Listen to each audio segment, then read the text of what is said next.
তোমার বন্ধুর জন্য আমাকে ছেড়ে দিতে পারবা তুমি? শরীরের অবস্থা তেমন একটা ভালো না, মন হয় মইরা যামুগা।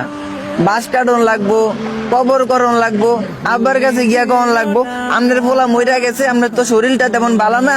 আমি তাইলে বাজারও যাই, গিয়া সাদা কাপড় আর আতর সাবান যা লাগে কিনা লই আই।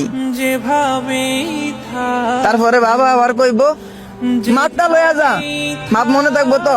আরে কি যেন কন আঙ্কেল, আমনের পোলার মাপ আমার কাছে আছে। তারপর গিয়া সাদা কাপড় কিনা লই আইবো, আবার দৌড়ে যাইবো বাড়িতে, গোসলটা কইরা জানাজার আগে আয় পড়বো, কারণ 4টা বাজে আবার জানাজা অংশগ্রহণ করবো। শেষ পর্যন্ত মাটি দিয়া তুইব, মাটি দিয়া যেই পোলাটা নামাজ পড়ে নাই এই বন্ধুটা আজকে মাগরিব নামাজ পড়ে আমার লাগা দোয়া করবো। ভুলে যেও না কখনো যেখানে